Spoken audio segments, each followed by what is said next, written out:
Hello, I wanted to explain how I made the Coronation crown. I am planning on doing a cosplay of King George from Hamilton, and I was looking around and I could not find a replica crown to purchase online, so I decided I would just do it myself. I have been known to make costumes in the past, so I thought I would tackle this beast of a project. And believe me, that's what this was. So I was able to find a model online. I believe I found it on Thingiverse. It was a King Edward's crown, I believe, which is the Coronation crown. And so luckily I was able to find this because that was super hard to find. It comes in 4 sections like this. You can tell this is one that messed up, so I thought I would just use it as an example. But basically, if you have 4 of these, they then fit together and make the crown. So when you put them together in like Cura, I put them together in Cura and it actually makes a circle. Obviously our heads are not circle, so I was actually able to put it all together and elongate it a little bit. As you can tell from the side, it's a little bit longer than from the front. I think it's like 8% difference, I believe. I remember what it was. If I remember what it was, 8%. So anyway, I elongated it and did some test prints, and that's what these guys are back here. So I thought I'd show you this. This was the first test print, and as you can see, I had some issues. So I printed it like this with support. I think it was like 50 or 60% support. On some of these, it did it okay. But on some of them, it did not. Just did not put enough support underneath it in order to make these corners. And as you can see, I had a problem with a lot of them. That's the only real problem I had with this. So what I would recommend doing would be to do a test print of one of these and make sure you get your settings proper in order to actually print those the points down at the bottom correctly. So, and then I would recommend printing it like this. I kind of thought, hey, why don't I just turn it upside down and print it? And then maybe it would be easier to support this bigger point, right?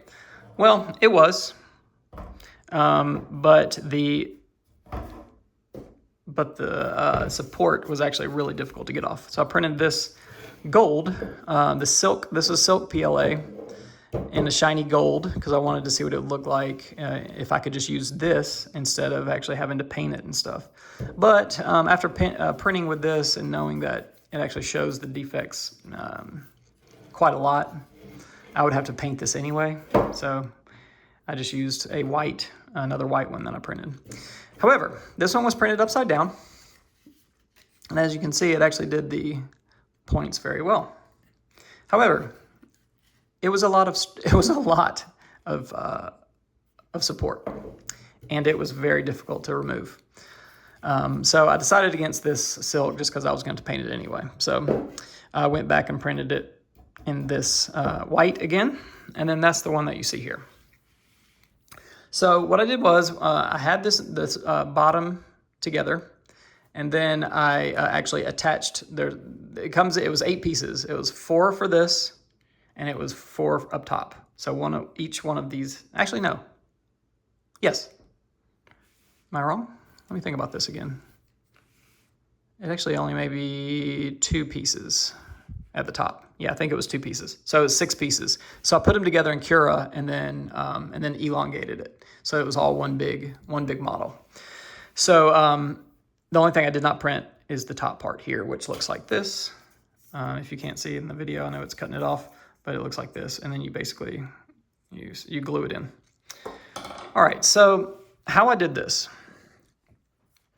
was obviously I used I printed it all out. I then used a primer, sanded it all, made sure it was nice and smooth.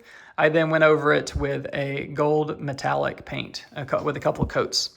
And it is how it's turned out. I think it turned out pretty well and is gonna work great. So the one thing that was the hardest part were these gems. Obviously you can see all the gems here. I had to actually mount every single one of these gems in a little gem holder that I designed. So this was something that I designed in Tinkercad, which is just an online CAD program, super easy to to make little items like this. I designed each little gem holder based on the size of the gems. So I ordered these gems from Amazon, and when they came in, I measured them to be the exact amount, just a little bit bigger than the actual gem, so they fit right down in here. And then there's diamonds that go along with this, so these are just little fake diamonds that I got from Amazon as well. And so I measured them and then made little holes for each of them. So I was trying to decide how I was going to mount the gems inside of these. So at first I didn't want to use super glue and just, for each hole and then mount them or whatever, hold it on, make sure it dried and all that. So what I tried with this lower rim here was using resin. So I had the gem holder like this. I would then brush on a light coat of resin, and then I would mount each of the gems. And then I would then hold it under the light. It would then cure for a second, and then it would hold the gems in good enough for me to brush a very light coat of clear resin over the top of the entire thing. And then I would then seal it, I would put it under the light for a little bit and it would seal it in. So all these gems here have a very light coat of resin over top of them. After looking at it, I think it actually degrades the shiny and like sparkle a little bit. I think you actually can tell a little bit, there's a little bit more sparkle in some of these, I did a different way. Anyway, I think it works okay. At least I know that those gems are not going to fall out. They have a light coat of resin over top of them, so they're nice and sturdy. But I wanted to go away from resin and try a different way. And so I went back to the original method that I'd thought of, which was just super glue, which is obvious. So I got a really small super glue container that could squirt out just a tiny bit. And so into each one of the holes, and then I would mount the gems, and there would be nothing on top. So I didn't have to go over top of it with resin or anything. And I think they actually turned out pretty well. So the ones in the top and some of the middle ones were done with the super glue method. Anyway, it took a long time. It took kind of sitting here and actually placing each one of them. But, it was kind of fun. I mean, that's what cosplay is all about, right? Is actually the process and how it can be fun. So that's the gems. Now, the pearls here were just, I didn't do anything special to them. I just bought these gold pearl strands from Amazon. And I believe the real one from Hamilton, actually, the pearls are more close, like they're kind of right next to each other, kind of like this. However, this was just the one I found on Amazon. I couldn't find any that were really close to each other. And I think it worked okay. However, the one thing I didn't know how to do was how am I going to mount these things? So I was like, well, I made gem holders. Let's make pearl holders. So it's kind of hard to tell, but on specific points of the pearl, I have little squares that have an indentation in them that I've glued to the crown, and then I have glued the pearl into its place. So I would just glue it, hold it, and then go to the next one and glue it on, whatever. So the pearls are done with super glue. And I actually am going to go back, and these are kind of wobbly, as you can see. I'm actually going to put some right here. I'm printing more right now. But for the most part, they're all really good. So I liked how they turned out. All right, so the next part was this fur under here. And I cannot remember what the name of the fur pattern is. It's like a mink, and I can't remember. Oh, well, you can look it up yourself.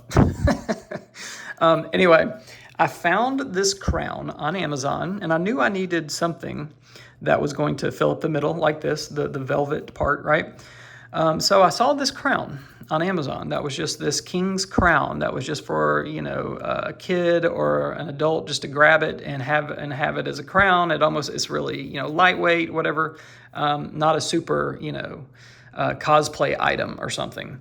But it was just a fun crown, right? It was only $15 or something like that. I'll put a link in the description to all of my items that I have purchased from Amazon and also the model of this. So I ordered the crown, and I was really hoping. The one thing I was going to do was I was at least going to use this because I couldn't find this anywhere, this pattern. So I was at least going to cut this off and actually use it. But I was really hoping, and it worked out great, that I could just cut the seam at the top of this pattern, the fuzziness, and actually just kind of slip and slide the entire crown up into this. And I got to tell you, it worked perfectly. I couldn't have found anything better, I got to tell you. As you can see, it's the crown from, I believe it's Elope, I think is what that says. But yeah, so I just cut it at the top, slid it up and on, and then I super glued the fabric to the crown, and it worked out absolutely perfect.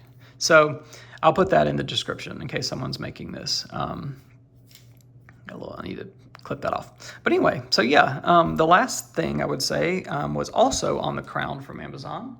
I will tilt this up. This jewel came from the crown as well. I was able to remove it and place it on there. The real crown doesn't actually have anything like this on the middle. I just thought it looked pretty cool. And I'm not going for perfect. I'm just going for the cool look. So anyway, that was the last thing I did. But anyway, I just thought that I would kind of explain how I created this crown, as I did not find many examples at all. I know Adam Savage did this crown. I couldn't find any information about the model he used, but luckily I was able to at least find the basic model and then build from there. So if anybody has any questions, please, you're more than welcome to comment on this video. I'll be happy to let you know what I did if you have any questions. But yeah, I really appreciate you watching, and happy cosplaying.